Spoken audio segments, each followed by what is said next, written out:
We're live. Hi, everybody. Very happy to welcome Jon Richter tonight. I'm so excited for this one. You're going to start us off with an intro to you and your books? I will do. Thank you for that lovely introduction. That was very sweet of you. Yeah, so I am Jon Richter. It always feels like I'm lying when I say I'm Jon Richter because my real name is actually David. Jon Richter is a pen name. I'm named after not even the main villain, like the sub-villain Richter from Total Recall. Don't know if you've ever seen that film. I felt like I could relate to his struggles as like a lanky, bald bloke. But anyway, we'll come back to that later. So yes, as Jon Richter, I am a writer of dark fiction. So I do hop around genres a bit. I've got a few of my books here just to quickly showcase. So I write crime thrillers with Bloodhound Books. My most recent is this book, which is The Warden. Can never figure out where the camera is. That's kind of like a techno thriller. So it's got a little bit of kind of sci-fi elements. Whereas last year, the book was Rabbit Hole. This is more of a kind of sort of typical crime thriller, present day kind of setting. Also had a book called Never Rest, which is there, which is my favourite Bloodhound cover. I really like the cover for that one. I think they did a good job. But then I've also had a book called Auxiliary, easy for me to say. This was a kind of full-blown cyberpunk thriller. That was published by TCK. That was also out last year. And then I've also got a couple of self-published short horror collections if you want to get into the really kind of dark, sinister stuff. So yeah, really honoured to make an appearance and happy to answer any questions anyone wants to fire at me. So I'm going to start off with, I started reading The Warden. Oh yeah? And then stopped. It was a little bit too COVID-y for me at the moment. Yeah, I totally understand that. It's interesting. When I wrote that, I suppose I maybe stupidly thought that the COVID. So the book is set in a kind of alternate timeline where COVID is still a thing and is very much still a thing and has become much worse and mutated beyond all our kind of worst nightmares. So the whole book is kind of set in an extreme lockdown where people can't even go outside. And I probably when I wrote it, kind of stupidly thought it would, the whole pandemic would like be over by now. I wrote it in early 2020 when it was just starting, and I guess writing it was my way of kind of sort of processing what was going on, really. So I sort of envisaged this idea that a future where everyone is just trapped inside, and in this particular book, people have to live in this kind of smart apartment building, which is run by an AI, which is the titular warden. And there's kind of a locked room murder mystery that goes on. But yeah, I suppose I had no idea that we'd still be at the back end of 2021 and still in a position where the pandemic has got a major hold on society, really. There are loads of people who we've got an admin called Patricia Forsyth, and she loves a pandemic book. It is interesting. I mean, I do think, it's definitely up to readers what they wish to read and not read. But I also think it is important for creators to deal with some difficult issue. So there are a lot of writers who have sort of said, oh, I'm just pretending the pandemic never happened and I'm not going to mention it and I'm going to almost, ignore the fact that it existed. And I'm not sure. I get that. I suppose it's entirely, each to their own. But to me, it's a bit like, well, if you wrote a book set in the early 40s, you wouldn't not mention the Second World War. So I suppose I sort of think that if you are writing a book that's set in sort of 2020, 2021, I think in the future it'll perhaps become a bit more the norm to sort of reference, when this is a thing that we're all looking back on. But I completely understand why for some people it might be a little bit too close for comfort at the moment. So you got loads of hellos. Leslie Lloyd has said hello. Hello, Leslie, and everybody. I can see some, there's a lot of comments down the side. People saying hello. So hello. Donna said hi, Kaz. Hey, Dave. Oh, was that Donna? It is Donna. Hello, Donna. Do you mind David being shortened today? Well, not bothered. Yeah, anything. I've definitely been called a lot worse. So at the moment, I'll take Dave, David, John, any combination of the above. It does get a bit confusing because I do, as David in my real life, I work on and off as an accountant. I work in finance, which can hear the sound of everybody just falling asleep, bored, as I will quickly wrap that up. But sometimes you sort of sending emails during the day, and you're doing one as David because it's like a work thing, and then one as John because it's like a writer thing, and you get mixed up, and then you start introducing yourself with the wrong name. So yeah, the perils of having a pseudonym. I'm trying to see who else said hello. Sam has. They just come up as Facebook user, so you can't always tell who it is. TG said hi, and Mandy Byatt and Laura Hamilton.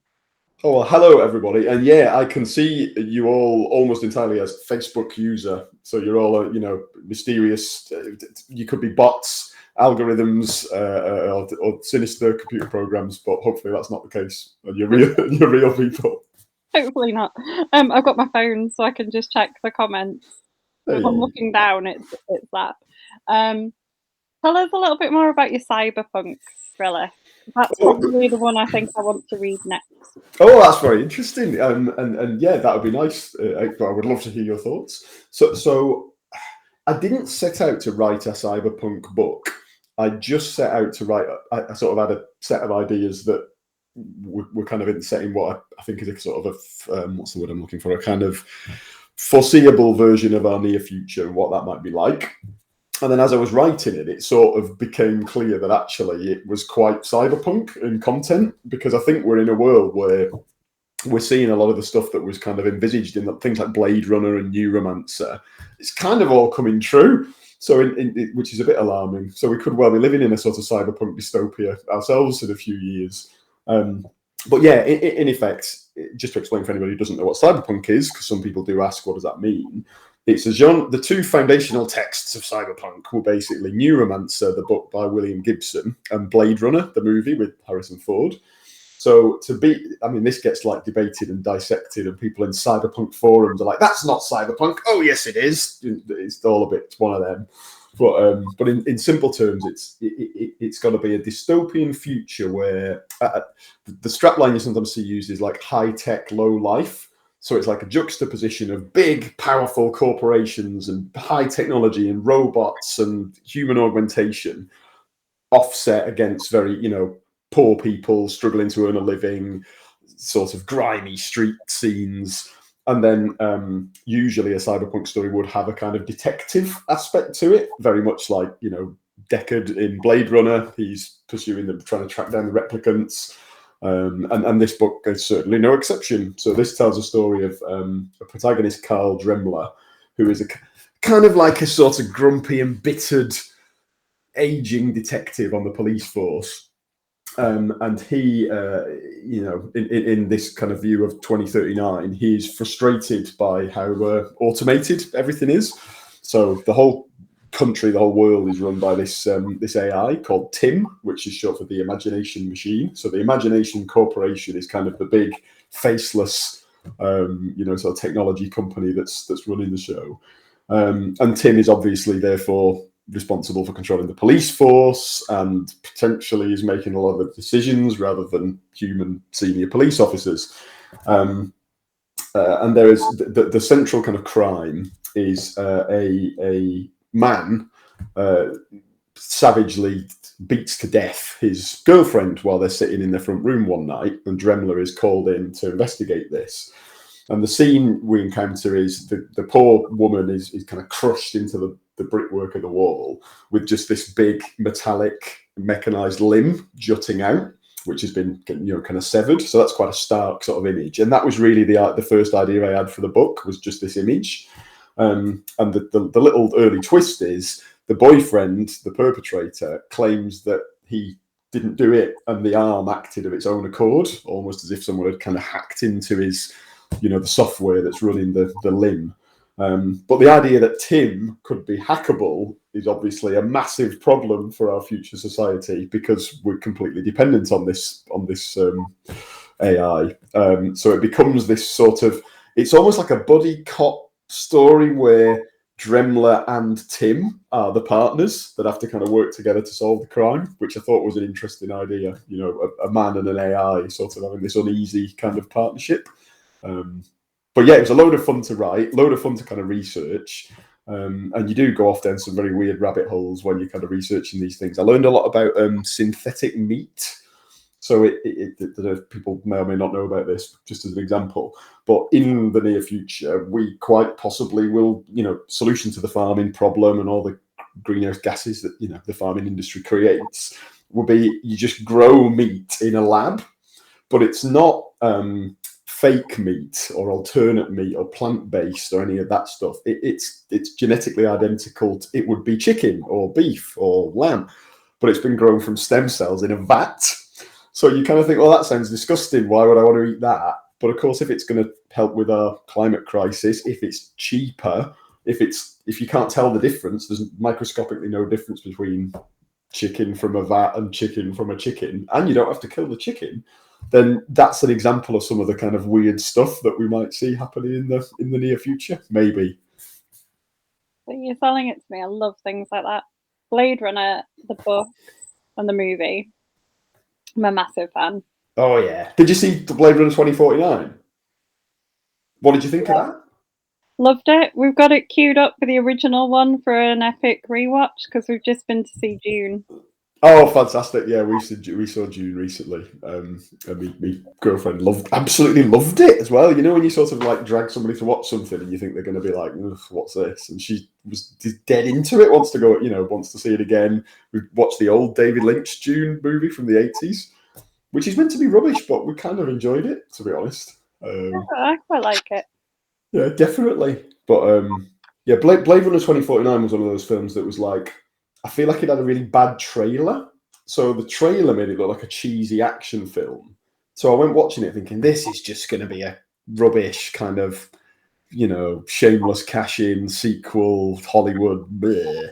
And then sat there and was like blown away. Like, oh my God, this film's incredible. So yeah, highly recommended if anybody hasn't seen the two Blade Runner movies. Donna has said that she thinks that Auxiliary is her favourite. Oh, well, thank you, Donna.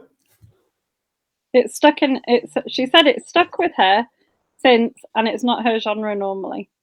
I suppose one of the benefits of being a bit of a genre hopper arounder like I am. One of the disbenefits is it confuses people, so it's harder to build a fan base because you're writing loads of standalone books all over the place. But one of the good things is, I guess you can sometimes introduce people to other. So somebody might say, "Oh, I enjoyed John's crime thriller Rabbit Hole, but I didn't realise until I bought it that the Warden was a techno thriller. Oh well, I'll read it anyway. Oh, I quite liked it actually, and I wouldn't normally read a book with science fiction. So that's really good. I quite like getting that feedback that someone who wouldn't normally read that sort of thing has read it and enjoyed it. Is there a genre you wouldn't hop into? So I even had a crack recently at writing a romance, but not a full length book. Just I do short stories normally because you normally find that like you've had an idea, but really it's not an idea for a book. It's an idea for a short story, and then you sort of write the short story to sort of get rid of it from your brain and then move on to the next thing. And sometimes it's like, oh right, this one is more like a book. Fantastic. And I thought I would just challenge myself and have a go at trying to write a romance, like a comedy romance short thing. I was quite happy with it, and then I couldn't. And then it's got a horrible ending, so I just couldn't help myself. So I don't know if I could ever write. I don't know if I could ever write a thing that just had a happy, nice ending. I don't really. Yeah. There is a trait for romance books to have horrible endings, though, isn't there? No, think Romeo and Juliet. Very true, very true. So yes, you're quite right. It's not necessarily out of the genre to have a sort of a bad ending. Oh, there's loads of them. An awful ending, doesn't it? I love Wuthering Heights. It's one of my favourite books ever. I shamefully have never read it, but I read Tessa the D'Urbervilles because that's my mum's favourite book. And God, that was bleak. That was a depressing read. That's another one of my favourite books. I seem to like really depressing. It's tricky, isn't it? So I guess just kind of latched onto like romance and stuff like that. That is, so I sometimes write horror stuff, and those two genres weirdly have a lot in common, horror and romance, because they both get kind of slagged off a bit and treated as if they're kind of second class. So you find, I think a lot of people would perceive romance writers and horror writers as both being quite trashy, which is really unfair. Writing a book is hard. Any genre of book is difficult. And there's, every genre's got certain tropes and conventions that that are not required, because you shouldn't slavishly stick to tropes and conventions. I don't think you should just write whatever you want to write, and who cares what genre it is. But yeah, I think sometimes people will. Oh no, I don't read horror. Oh, I don't read that, and maybe are missing out on some good stuff. I love horror. Who's your favourite horror author? So obviously, the big QI moment. If you say Stephen King, it's just like you can't have that one. You've got to come up with someone different. But I'm trying to think off the top of my head who. Oh yeah, well the obvious one probably actually is H.P. Lovecraft. I've read more or less everything he ever wrote, because I've got this like big, thick book, nice sort of leather-bound kind of tome with all his stuff in. The tricky bit with Lovecraft is, I don't think he wasn't a very nice man. I think he was, well, not I think he was, he definitely was a racist. So it gets you into this slightly kind of, well, that's horrible, but his stories were good. Can you separate the art from the artist? And that becomes quite a tricky debate, really, amongst even amongst Lovecraft's biggest fans. I think there's an acknowledgement now that, good writer, but not necessarily a nice person. But I do think he's been very influential. His stuff it just permeates popular culture now. You can't get away from it, because he sort of invented this idea of like cosmic horror. So at a time in like the late 19th century, when everyone else was just writing ghost stories, he was writing about like giant ancient squid aliens from space and just completely out there different stuff. So yeah, worth reading Lovecraft if you've never had a go. What about you? Favorite horror author? Yeah. Either Joe Hill. Okay. Or Paul Tremblay. I shamefully don't know either of those people, so I'm going to Google them right now. Joe Hill is Stephen King's son. Okay, yeah. Yes.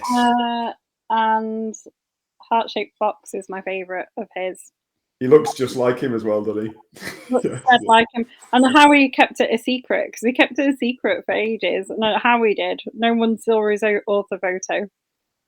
That's impressive. And Paul Tremblay does a thing that I think you do really nicely in Rabbit Hole, of like playing with ideas in the horror form. So he's got a book called Head Full of Ghosts, which is my favourite, which is about exorcism, but it's like on a reality show. Yeah, so I think that one of the, I don't know, the currency I value most highly, I guess, is ideas. Now you have to implement the ideas. You can't just, a lot of people I think have a lot of ideas, and you've got to actually sit down and write the thing to create something. So the creative process is important. But I just think, I don't know, if I read a book and enjoy it, it's usually because it's had some really cool original idea that's never been done before. And that's what I'm trying to do with all my books, I guess, is to have at least one, if not lots, hopefully, of just new, interesting ideas that are original. I don't really ever want to write anything that's kind of derivative or formulaic. So before I go on and ask you about Rabbit Hole, have you read Lovecraft Country?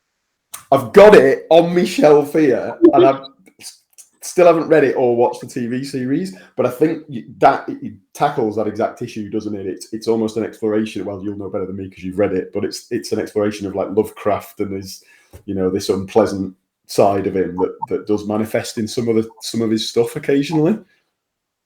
It definitely explores kind of race and things amongst the horror.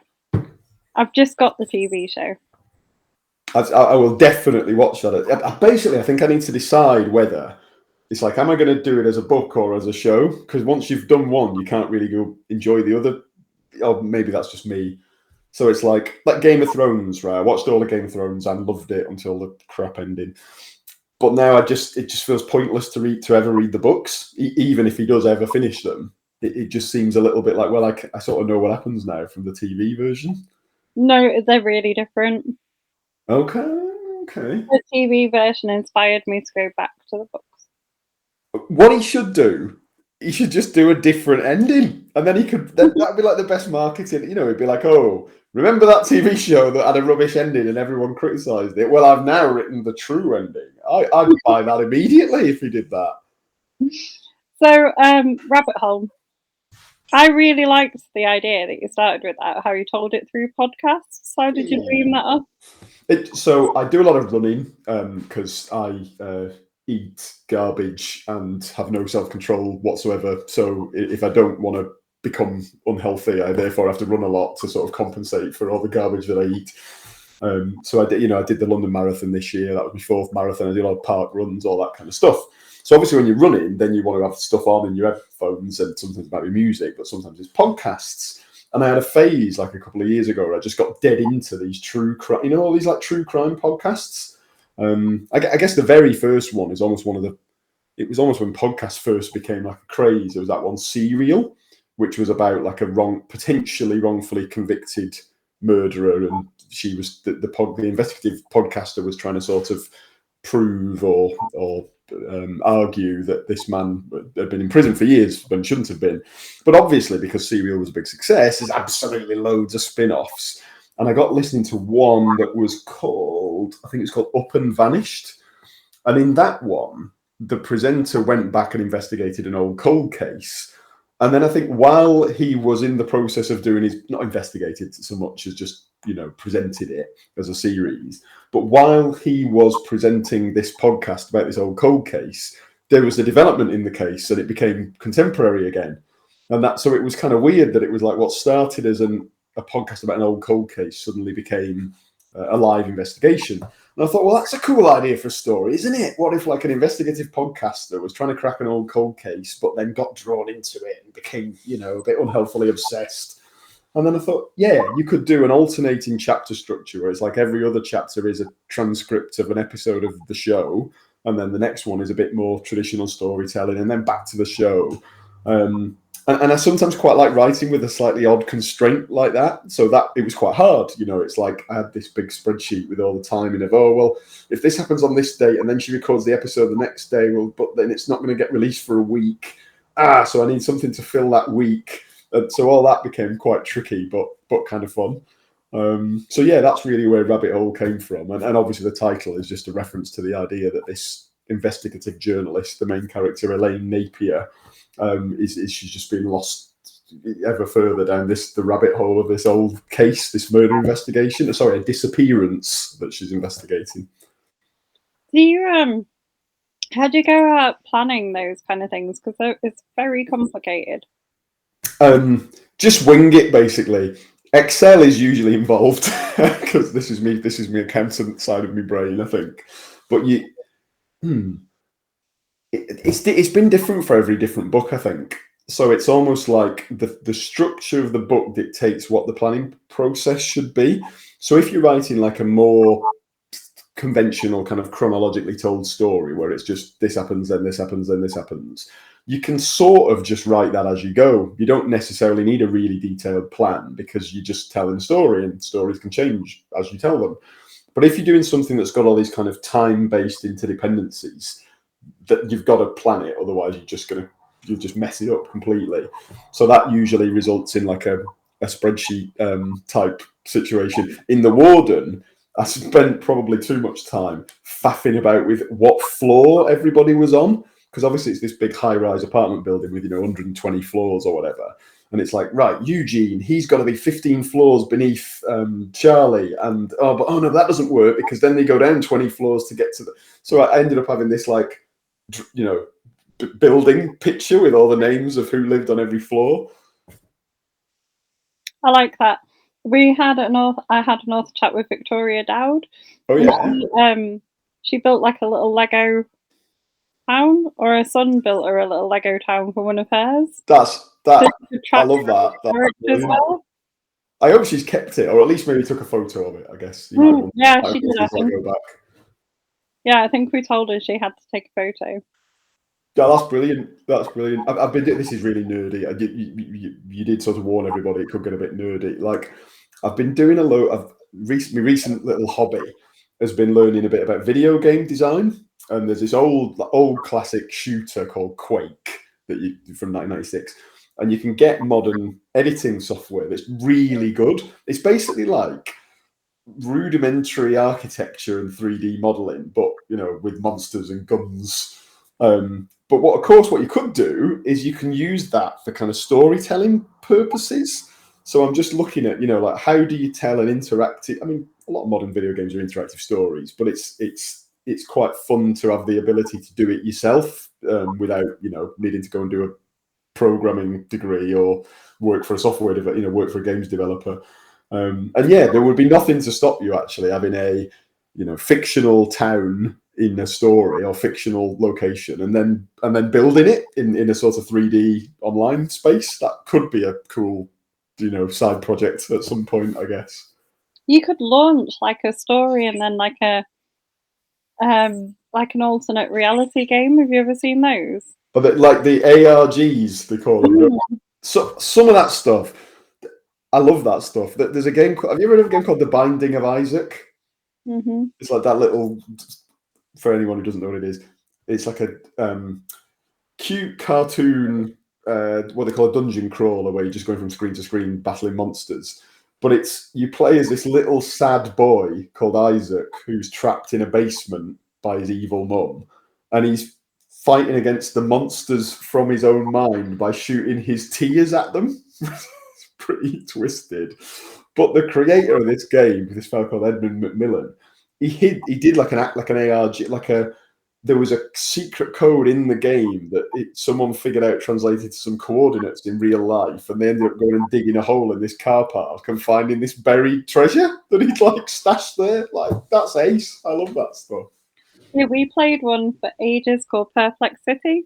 Oh, I don't know that one. It's by the company eventually ended up making things like Moshi Monsters, but they did this and they launched it, and you had to solve puzzles, and you got clues, and it was all like a fictional sort of city online and everything that it all linked to, and there were characters. But eventually, you did unlock coordinates, and you could find this cube that had gone missing, and you won like money.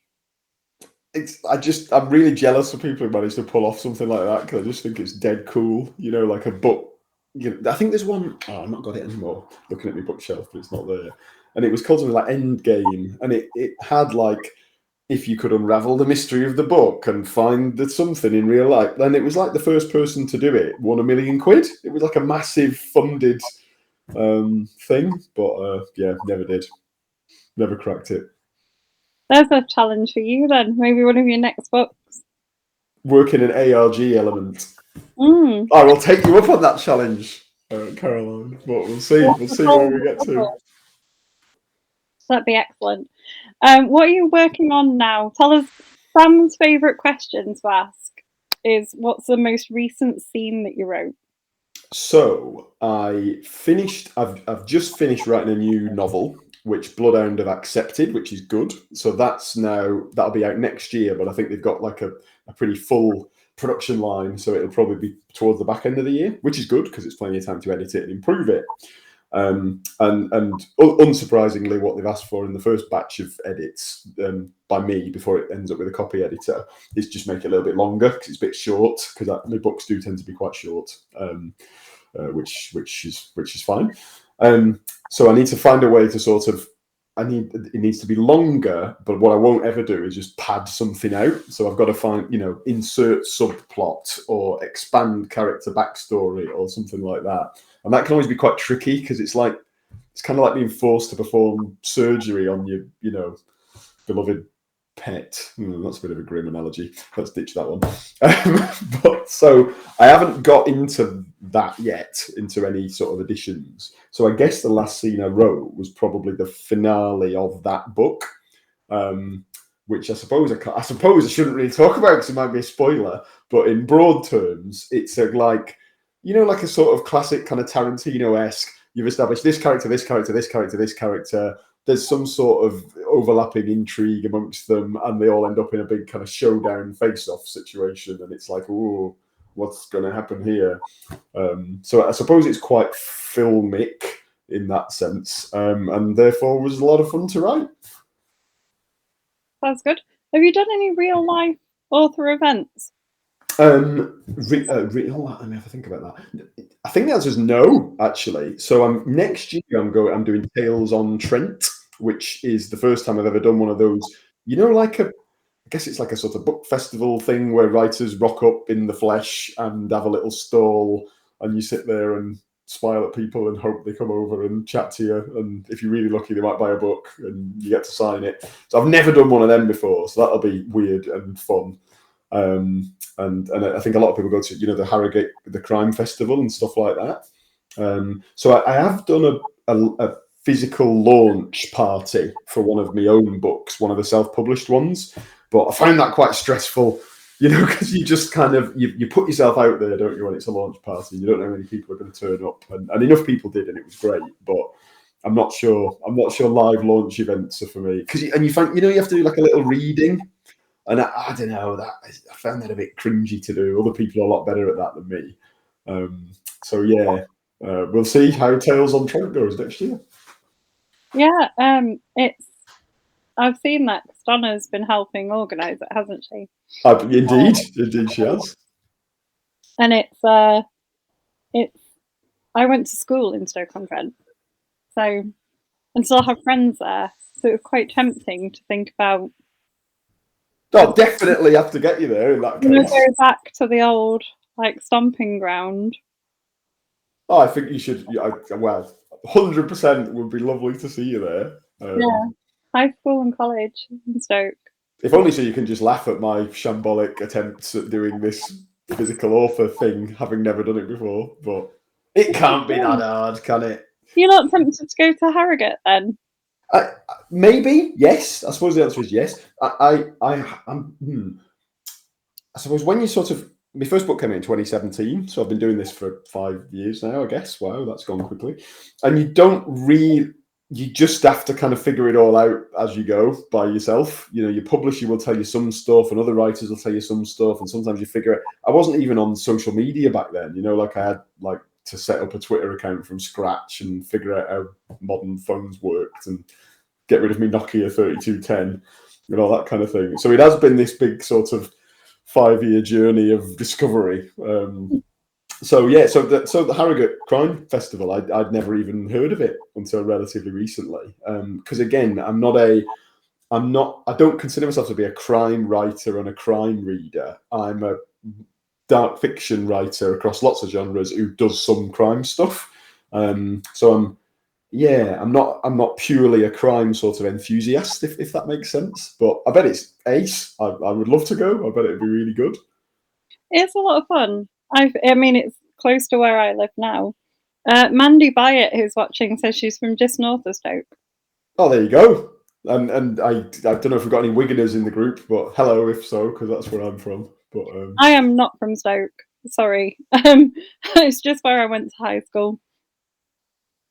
But yeah, I'm from Lincolnshire originally. Oh, I see. And this is where my lack of knowledge of accents is letting me down. I don't have a Lincolnshire accent. I lived there for 6 months, and that matters. What even is a Lincolnshire accent? What does that sound like?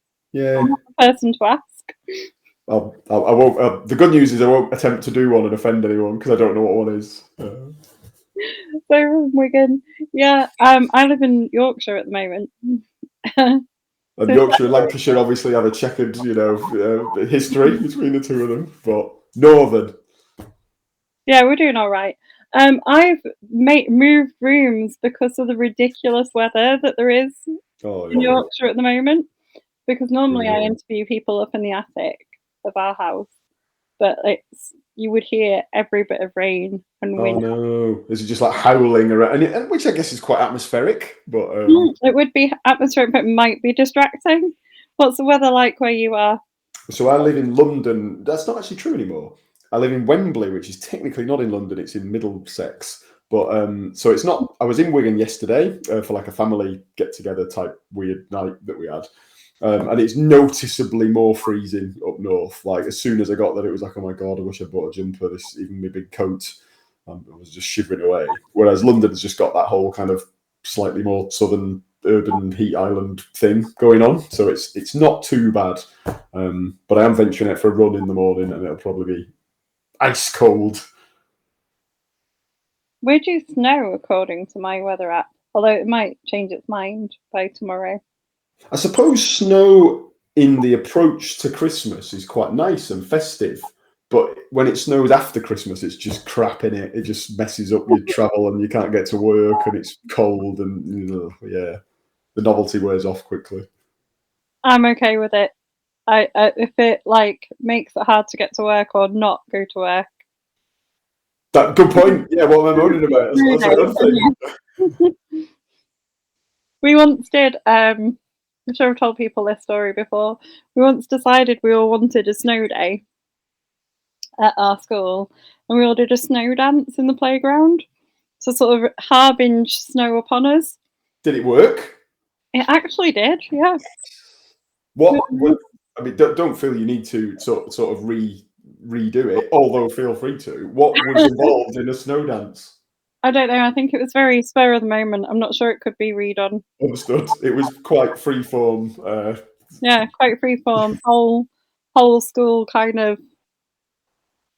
Lots of beckoning upwards. Yeah. Sinister. I was thinking like Lion, the Witch, and the Wardrobe, Snow Queen type shenanigans, wafting Turkish delights around whatever she used to do. That could have worked. Donna says you're one of her localish authors. Yeah, well, Donna, yeah, we'll have to get you to the. I'll see you at the Stoke thing, won't I? At Tales on Trent, which will be ace. You I mean, potentially because you cross so many genres, could do things like Comic Cons and stuff as well. Yeah, exactly, and I think because I tend to. You know, if you sort of across quite a few things, like yes, I love reading and writing, but I also love video games and I love movies and I love multiple genres. Sometimes you don't go quite as deep on them as some other people do. So like, so for example, because I have one cyberpunk book, I'm a member of a little online group of cyberpunk writers, the Cyberpunk Coalition, who are a cool bunch of people. But I think this is a fair comment. The rest of them, or most of the rest of them, they're only cyberpunk. They only write cyberpunk. That's all they're really into. I'm sure they have got other interests, but you know what I mean? So like a lot of their stuff that they do is cyberpunk related. Whereas in my case, that's just sort of a thing that I sometimes like to do, but then I'll do I get into more of a horror-y mood. I'm guilty of sometimes being a bit unaware of some of these different, as you say, these kind of live events. And maybe that should be like my New Year's resolution for 2022, make a better effort to do that stuff. There's quite a lot of acceptance, I think, now of crime that does have that darker edge to it, though, isn't there? Or like sort of urban fantasy and things as a genre. So yeah, they're definitely kind of genre boundaries kind of breaking down and fragmenting, I would say, which can only be a good thing. No, and I think that's what makes writing interesting when it plays with genres. Oh, 100%. Yeah, if you any sort of mashup, like my favorite movie is Big Trouble in Little China, and the reason that's my favorite movie is because it's a Western, technically a Western because it was written as a Western and then they changed it. It's kind of sci-fi, fantasy, horror, comedy, action, fighting film. It's just like a mashup of so many different genres that it completely unique. So yeah, that's a good source of ideas. Is usually like, what if you did a hospital romance zombie film, or that kind of stuff. I'm trying. Sorry, I was picturing in my a hospital romance zombie film. That could work actually. It must have been done. It must have been done. There was that one, wasn't there? Pride and Prejudice and Zombies that someone did, and I was like, "Oh, beat me to that idea! Damn it! Oh well." I've just been. I have a game called Marrying Mr Darthy. Oh yeah. So you can actually get a Pride, Prejudice and Zombies expansion for it, which brilliant. And it's marvelous, but as the kids at my school say, entirely problematic. Yeah. If it is that you play as the characters in Jane Austen's books, like the female characters, and you have to improve yourself to attract the best suitor. Oh yeah, dated, but I'm sure it's charming in its own way. I don't think it's that dated though, and you could potentially end up as an old maid if you don't get married. That's like is that like the losing condition? Like if you fail the game, you become an old maid. Like game over. you don't attract the right suitor, you have to roll to see if you're an old maid. Oh no! Like, you rolled a 1. You are now an old maid. Oh, damn it. Yeah. That's pretty funny. Leslie in the comments says that the hospital zombie romance movie, she's not a fan. Sadly, that was never going to get off the ground. Never mind. That's not gonna fly. If somebody can come up with like a pun title for it, then we can resurrect it. But I can't think of one. Dead Wing. But, that doesn't work. Would you? My favourite author chat question I've got to ask you this is: would you make a graphic novel of one of your books? Oh yeah, yes. The answer is yes. I would love to do that. I can draw cartoons a bit, but that's not good enough. I'm not graphically talented enough to do the art myself, so it would have to be a collaboration with someone. There's a book. Where did I put it? Simon Stalenhag, a book called Electric State, and it's like basically it's like a short story, but it's short novel length because it's got loads of his art in it. So it's like this weird kind of experiential.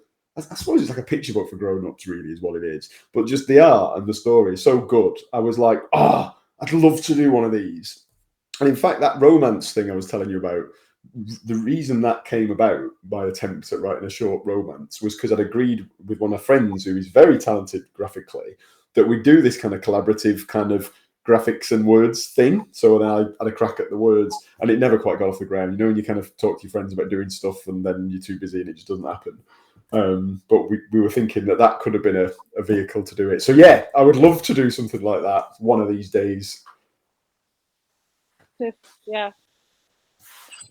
I knew you would say something like that, but I had to ask. Is that something you're particularly into, Caroline? Is that like are you like a graphic designer skill set, or is it just a type of book you enjoy reading? It's very not my skill set. I'm a scientist. I am very sciencey. Apart from the reading, if you know. Yeah, that's your escape from the science kind of thing. Yeah, I'm quite sciencey. Hence the nerdiness and things. But yeah, no, I love graphic novels. And even if it's a graphic novel in the sense of like grown-up comic, or if it's the graphic novel in the sense of a novel with lots of pictures in. Like I've got a big stack of them up there. Do you remember those interactive game books, those Fighting Fantasy? I think they were obviously different brands, but that was the best one. And it's like, turn to page 27 and roll a dice to kill the dragon. Oh no, you're dead. And they had like every so often they had little art pictures in there, like a full page drawing of whatever monster it was you were fighting. And some of those I used to love them. There were some great pictures in there. And then I found like an Instagram account where somebody just posts random old Fighting Fantasy artwork from these, these archaic, and they've obviously got these yellowing books that they still own. And it's like, oh, that's really cool. No, I love things like that as well. So, favorite character that you've ever created? Oh, let me try and jog me over. Oh, yes, actually, that's probably an easy one. Actually, so probably says something about me and my level of empathy with other humans. Is that I think the most kind of well-realized, realistic, three-dimensional character I've ever created was in Auxiliary. I mentioned the AI called Tim.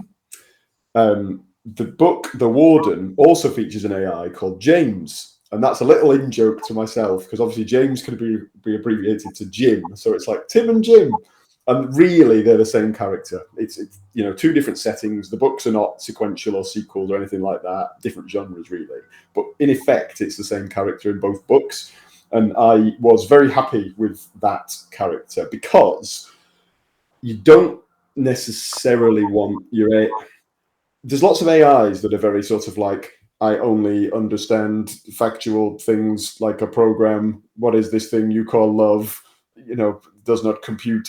And that's quite an easy way to portray, a synthetic intelligence. I think when we actually create one, which we're probably not that far off doing, which is a bit scary, I don't think it will be quite like that. I don't think it'll be like, oh, you have to you don't have to program everything that it does and every variable. You just have to create something that has the ability to learn, and then just let it off the leash and see what off you go and get some input.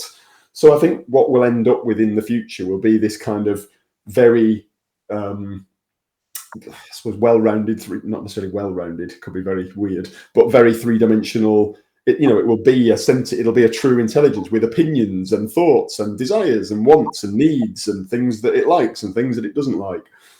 So I was, we already have computer programs that can create works of art, and some computer design paintings are blooming amazing and weird and creepy.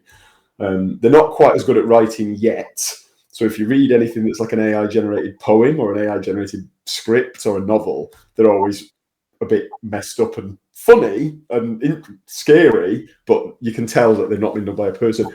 I do think they'll crack that in not that many years. So all writers will all be redundant because they'll just be able to outsource it to a machine. So yes, that's probably my favourite character that I've ever put together. Have you seen the ones where they let the AIs loose on Twitter and then have to stop them? Because they quickly get taught to be horrible because they just copy off whatever. Yeah, which is depressing, isn't it? That's the state of our social media. But and there were the two AIs that had a conversation with each other. I don't know if you've seen that. And that all went a bit weird. And they basically invented their own language and started communicating in not English, and that wasn't a thing that they'd been instructed or programmed to do. So that was a bit like, what happened? The creepiest one is, if anybody is remotely interested in this, there's a website called www.thispersondoesnotexist.com. And if you go on that, it'll just pop up with a photo of a person. And every time you refresh it, it'll be a different person. But it's not a person. It's just an AI that's learned what people are, and it can just generate made up fake people, which is creepy. But when it gets better is when occasionally it cocks it up. So you got like, I was on it once, and the guy was like a man with his hair, grey hair, in the shape of a baseball cap. Just stuff like weird glitches like that. So yeah, if you want to frighten yourself, that's worth a look. That is absolutely marvellous.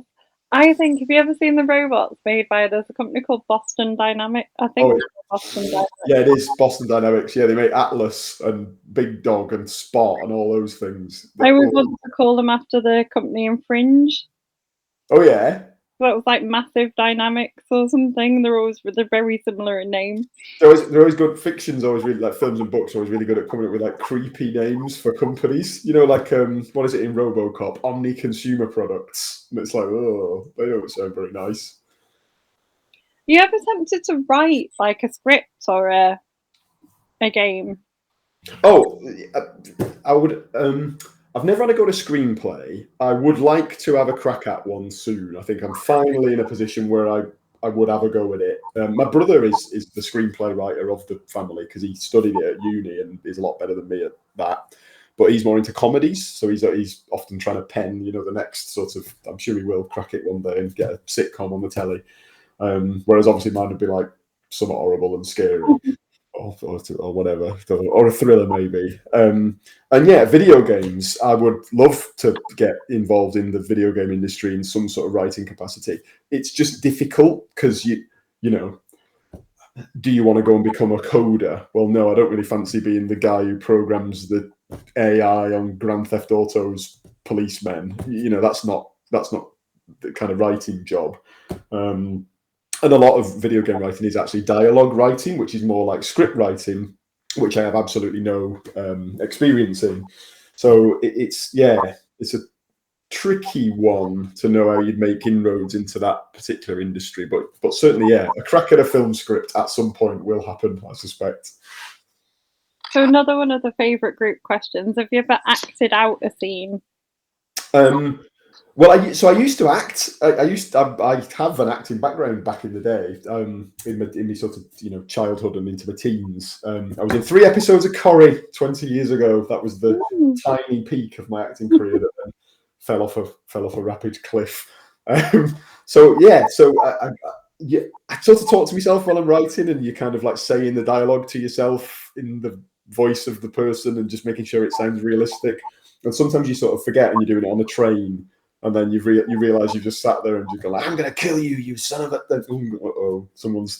All these people now think I'm a psychopath. But yes. I love that answer. Excellent. So, are you ever tempted to read it? Are your books available on audio? So I have no audiobooks to date, sadly, but I potentially have two in the offing. So Bloodhound have signed a deal for my most recent book, The Warden, with an audiobook maker. So that will be forthcoming imminently. Not quite sure when. I think that's being produced. And just looking into another alternative with a different book is AI read audiobooks. So, like back in the day when an AI would have like the Stephen Hawking voice, and it would be very difficult to listen to an audio book in that format. Obviously now the technology's moved on immensely. So you've got these kind of AI voices that sound like real people with proper inflections in the words and ups and downs. And so that's quite terrifying. So watch this space, and there might be one of them in the offing as well. You wouldn't be tempted to read your own one then? I probably would. It's tricky. I thought about Rabbit Hole is the one that feels like it's a shame that doesn't exist as an audiobook, partly because it's like half podcast. The problem is the main character is female, so it just feels a bit because the podcast is her speaking in first person. I did this and then I did that. It would seem a bit weird to do it in my voice. So I think if I wanted to do, or to me, maybe I'm wrong, that just is how it feels. So I think if I wanted to do a self-funded audiobook for Rabbit Hole, if Bloodhound would accept that, I'd have to get on board like a female voice actor, I think. And it just becomes one of those things that then goes on the big list of, oh yeah, I'll do that one day. And then you just never get around to it. Apparently you can ask Alexa to read Kindle books. Yeah, brilliant. Does Greek mispronouncements? The mispronunciation. So I've listened to like some early drafts of this, the one I was on about before, and yeah, some of it's like 98% really impressively good, but the 2% of blunders are just stupid. Like like little things like saying red instead of read, because it doesn't know what tense the word is in. Yeah. I'm trying to think of some of them were just really funny, but I can't think of any. But obviously quite jarring. I might just leave some of them in though, because it kind of fits the theme. But so we've only got we've got about 8 minutes left. Your most memorable moments as an author?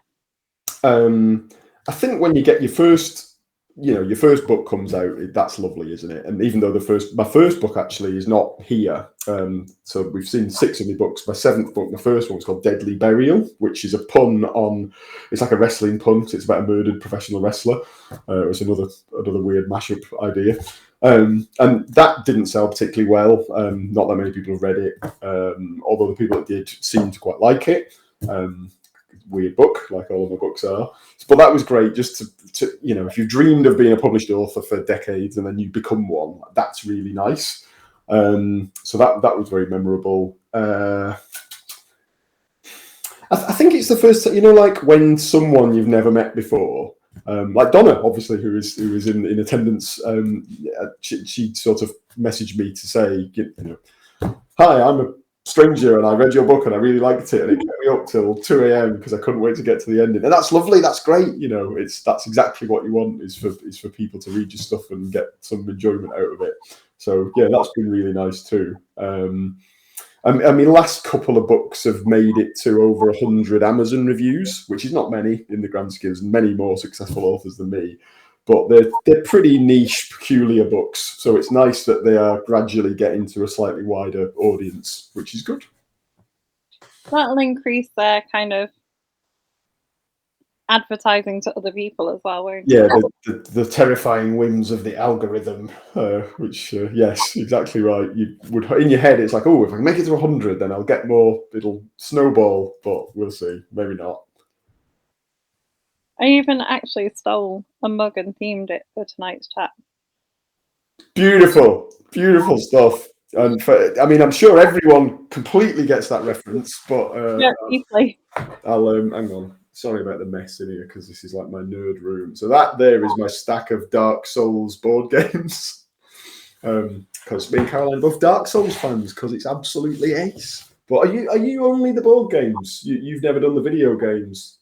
I've never done the video games. I'm only the board games. The husband is the video games and the board games. I think we spoke about this, didn't we? And you've been through that whole thing of sitting there while he's, battling against a boss on the telly and screaming and shouting swear words at the screen and stuff. Yeah, that game is rock hard. All those games are rock hard. The slight problem with Dark Souls and its legacy is, anyone who doesn't know what Dark Souls is, it is a dark fantasy role-playing game where you play as this kind of like nameless knight warrior, and you just sort of knock about around this sad, melancholy, crumbled, knackered kingdom and kill a load of terrifying, gigantic monsters, one after the other. But because it's hard, it's like old school, rock hard game, it's created this whole culture of like, oh, dude, yeah, if you played the new game, it's the hardest one yet. Oh, man, it's almost impossible. So like, it's created all these increasingly harder, and even the Dark Souls games, like Dark Souls 3 is the hardest one yet. And it's getting to the point where it's like, is this even fun? We're trying to kill this flipping thing for 3 hours. Like, I should have better things to do with my life. The sad thing is, this isn't even the only Dark Souls mug that there is in our house. And that character is great. Soler is that guy who does the Praise the Sun thing. He's a lovely fella with a sad, really sad, tragic ending in the game. Don't know if you know that bit, but doesn't end well for him. We're nearly at the end. Gutted.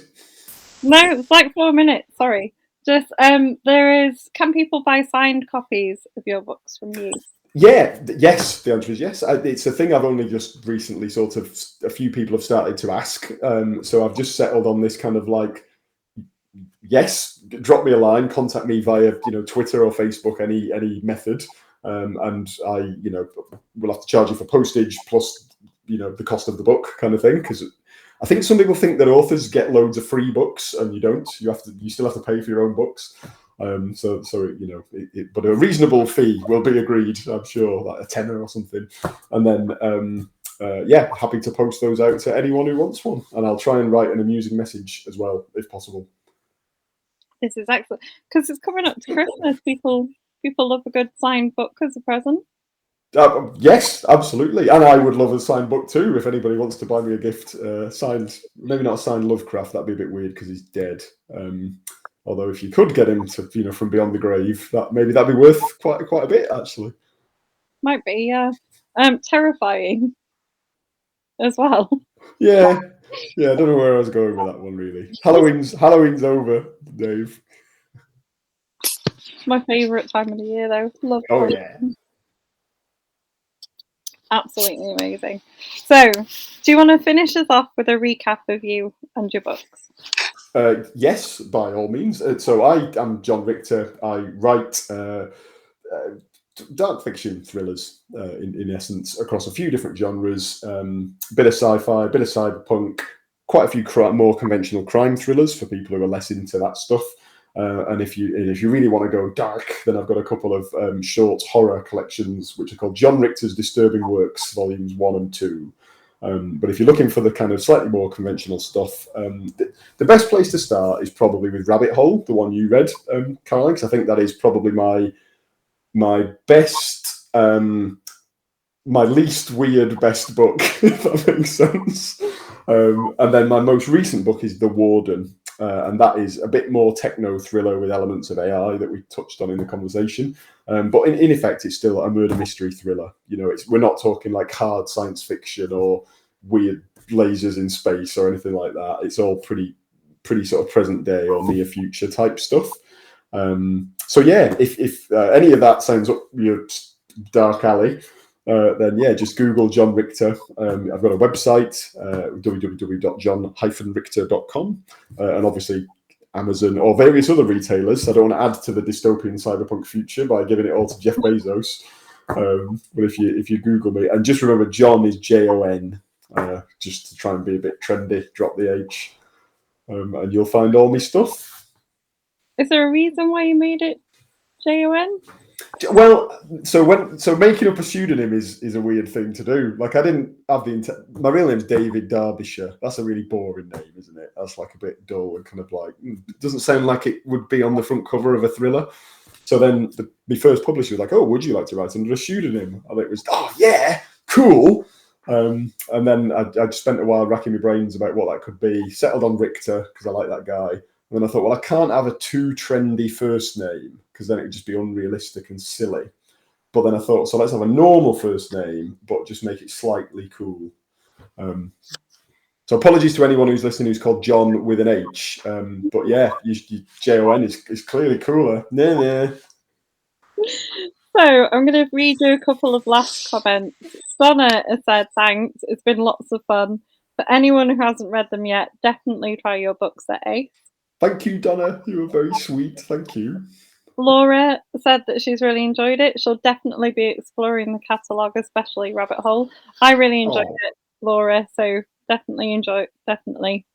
Well, thank you so much. That's really, fingers crossed you enjoy it, and thank you. Anna, I can't see who this one is. Someone else has said Mandy has also said that they've really enjoyed it. Thank you, Mandy, or Facebook user, as it says on my screen. But yeah, thank you very much. They always come and says that. And thank you so much for joining us. It's been a pleasure. That's all right. Sorry, I waffle on too much, as I always do. But yes, managed to just about keep the time. So thank you for keeping me on track. Sorry.